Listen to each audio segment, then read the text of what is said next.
Welcome back, everyone, to another deep dive. This time, we're going to be taking a look at happiness rituals throughout history. Oh, that sounds fascinating. It is. We're going to be using excerpts from Jennifer Hecht's book, The Happiness Myth, Yeah. to uncover all sorts of really interesting and surprising ways that people have sought joy and connection. Uh, And so today, we're going to journey from ancient Greece to modern times, Right. exploring what these rituals can teach us about finding happiness in our own lives. I'm excited to learn. Yeah, me too. And it's funny because when you look at all these different rituals across cultures and across history, you see that even though they're very different, Right. there is this common thread, Uh-huh. which is the human need for communal joy and belonging. It's like no matter where you go or what time period you're in, people are looking for ways to connect with each other and experience joy together. Absolutely. It's such a fundamental part of what makes us human. Yeah, like it's almost like it's hardwired into our DNA or Right. something. And I thought it was really interesting. In the book, Hecht talks about these ancient Greek festivals, Oh, yeah. specifically ones that were led by women, Okay. like Thesmophoria and the Dionysian rites. And I don't know about you, but the fact that these were like secret rituals, kind of shrouded in mystery, makes them even more intriguing, don't you think? Oh, for sure. It's like you can't help but want to know more. Exactly. So even though we might not have all the nitty-gritty details because they were kept secret, Yeah. we can still kind of see these common elements. Like they often combine group wishing, celebratory dancing, Right. and a sense of shared hope. Like imagine the powerful effect that this must have had on the people who participated. Oh, I bet it was incredible. Just Yeah. to be part of something like that where everyone's coming together with such positive energy and intention. Yeah. And I don't know, I almost get this image in my head of like them tapping into this kind of collective energy field or something. Right. Like everyone's kind of feeding off of each other's hopes and dreams for a better future. I can see that. Yeah. It's like they're creating this powerful force field of positivity. Yeah, it's so interesting because when you think about the context of ancient Greece, Uh-huh. women's roles were pretty restricted, right? Like they weren't really allowed to do a whole lot or express themselves in the same way that men were. Absolutely. Their lives were very much defined by societal expectations and limitations. Exactly. So these festivals, I think, provided this rare opportunity for them to kind of let loose, Okay. express emotions and anxieties that they couldn't in daily life. Like it was almost like a form of ancient group therapy, but with more dancing and festivity. That's a great way to put it. It's like they were finally given permission to be their full selves, to experience the full range of human emotions without judgment or restriction. Totally. And I thought this quote from the classical scholar Walter Burkert was so powerful. He referred to this as an orgiastic spring of vital energy, breaking through societal constraints. Like it just paints this picture of all this pent-up emotion and energy being released in this really cathartic way. I love that quote. It really captures the essence of what these festivals are all about, this raw, primal expression of life force that was often suppressed in everyday society. Right. And I think it speaks to something that's still so relevant today. Like, even though we live in a very different world than ancient Greece, we still crave those moments of uninhibited expression, whether it's at a concert, a sporting event, or even just a really good karaoke night with friends. Like, there's something about letting loose and connecting with our emotional side that just feels so good. Absolutely. It's like we're tapping into something primal, something that's been a part of us since the beginning of time. Yeah.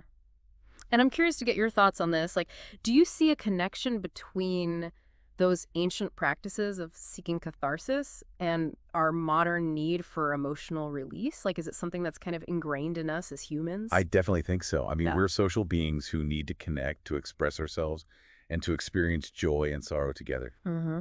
And I think these ancient festivals, in a way, were early expressions of that fundamental human need. I think that's a great point. It seems like this need for collective catharsis kind of transcends time and culture.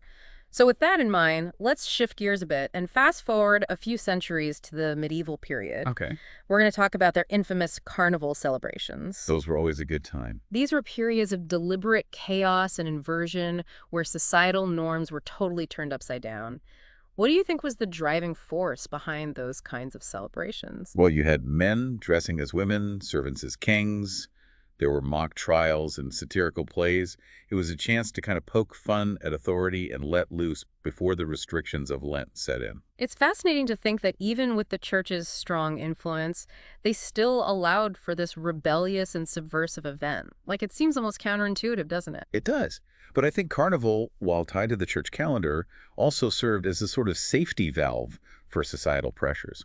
It was a reminder that even in a rigid social hierarchy, there was space for humor, inversion, and a questioning of authority. I see. So it was like a way to let off steam without actually threatening the established order? Exactly. And get this, sometimes even the Pope himself was satirized, apparently, with his permission. Whoa, that's wild. Imagine the Pope being in on the joke. It makes you wonder if by allowing these periods of controlled chaos, they were actually maintaining a certain level of social stability. Like, it was better to let people blow off steam in a designated time and place rather than have them rebel outright. It's a fascinating theory. It's almost like they understood that people need an outlet for their wilder impulses. And by providing that outlet in a structured way, they can prevent things from boiling over. Right. And it makes you think about the outlets we have, or perhaps don't have, for similar anxieties in our own times. Do you think that these types of social releases are important for a society to function well? It's certainly a question worth considering. I mean, if you look at this period, it wasn't all fun and games. There was also the darker side of societal control, things like witch hunts and the Inquisition. Hmm. And those events highlight the very real tensions and anxieties that were present at the time. Yeah. Perhaps Carnival provided a necessary release valve in a period that was also marked by a lot of fear and repression. That's a really thought-provoking point. It seems like even in times of darkness, there's a human need to find light and release through shared experiences, even if those experiences involve challenging the status quo. So we've been talking about these ancient and medieval rituals that really seem to provide such powerful outlets for collective expression. But I'm curious, as we move closer to our own time, what happened to that raw energy, that active participation that we saw in ancient Greece in the medieval period? Like, where did it go? Well, it's interesting you should ask that because Hecht suggests a connection between the decline of those participatory festivals and the rise of theater in both eras. So instead of being in the play, we become the audience. Yeah, exactly. And, as societies get more complex, maybe that need for catharsis gets channeled into more formalized art forms. So we go from being active participants to observers. That makes sense. But it also makes me wonder, what do we lose when we become primarily spectators? Yeah, that's a really good question. Like, does it change how we experience those emotions, that release, if we're not actively participating in it? Are we losing a certain level of agency, of connection, when our role is primarily to watch rather than do? It's interesting to think about, and even though we might not have those same kinds of festivals today, we still have gatherings in the modern world that I think tap into that sense of shared experience. Oh, absolutely. Things like weddings, Right. sporting events, Yeah. concerts, Yeah. even something like intense fandom, like think Trekkies. That's a great example. All of those gatherings, what Heck calls happiness parties, they still offer that mix of shared experience, emotional release, and connection to a larger group, Yeah. even if the form has evolved. Totally. And I'm thinking about like the energy in a packed stadium when your team scores the winning goal. Like, it's electric. It's almost like everyone becomes this one giant ecstatic being for a moment. I remember one Stanley Cup final, Game 7. My team was down by one goal with seconds left on the clock. Ooh, this is getting good. Oh, it was intense. The tension in the arena was so thick you could cut it with a knife. And then our underdog hero scores. The place erupts. Strangers are hugging, everyone's screaming. I think I even saw grown men crying tears of joy. Wow, I can practically feel the energy just from your description. And I think that's what's so fascinating about these gatherings, whether it's ancient Greece or a modern-day hockey game, we still crave that connection, that sense of belonging.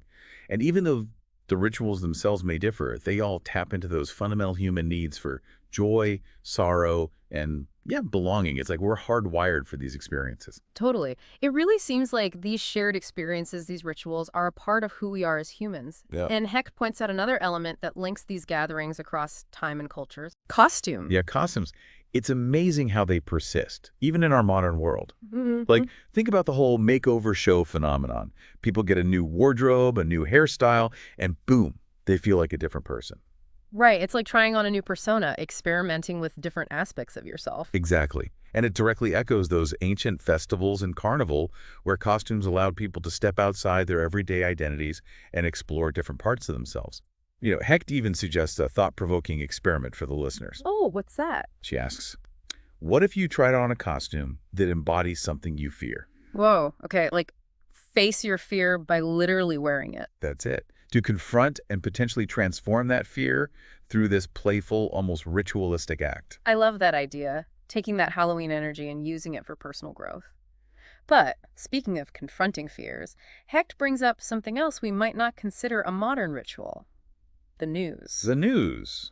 I wouldn't have thought of that. But when you think about it, especially what they call soft news, human interest stories, tragedies, unexpected events, it becomes this kind of shared narrative, often one focused on loss and fear. That's true. We're constantly bombarded with stories about things that could go wrong, Yeah. or the dangers lurking around every corner. And yet, we can't seem to look away. Those stories, while often tragic, really seem to resonate with us on a deep level. Why do you think that is?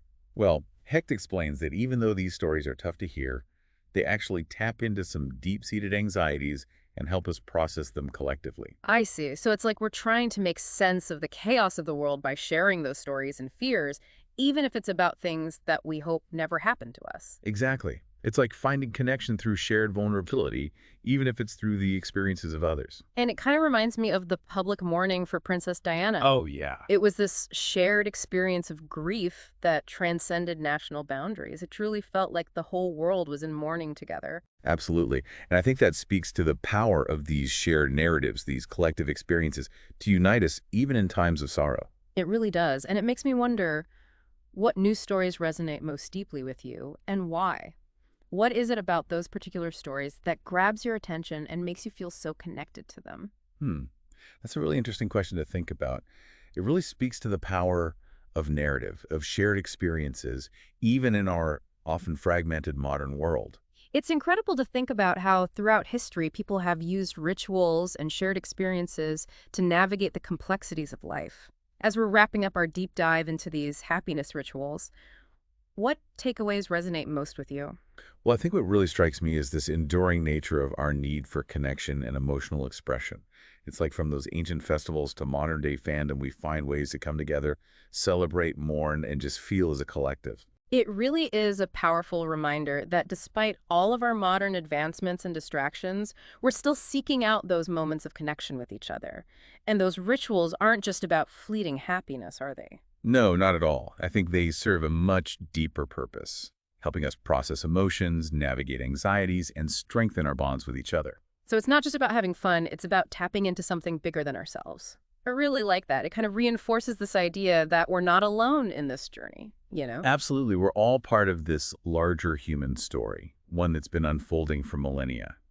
And I think understanding that history, seeing those echoes in our own lives, can offer us some really valuable insights into our own pursuit of happiness. That's a great point. And it leads to this really crucial question for everyone listening. What about your relationship to happiness rituals? Are you getting what you need? What kinds of experiences bring you the most joy and connection? Those are great questions that I think we should all be asking ourselves more often.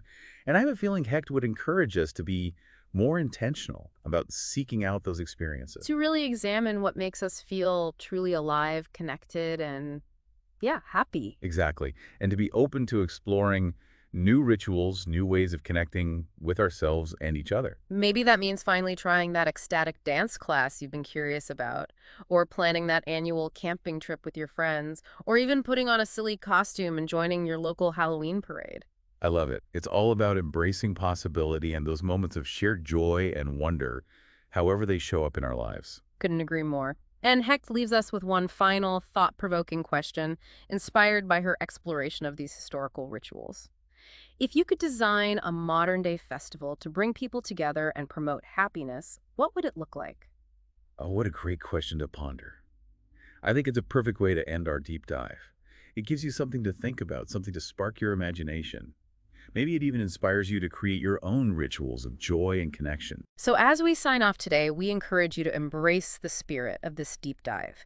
Think about what makes you happy, what brings you a sense of belonging, and go create those experiences for yourself and the people you care about. Because as we've learned, the pursuit of happiness is not a solitary endeavor.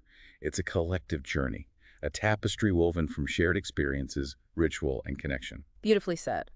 Until next time, keep diving deep and keep seeking those moments of joy that make life worth living.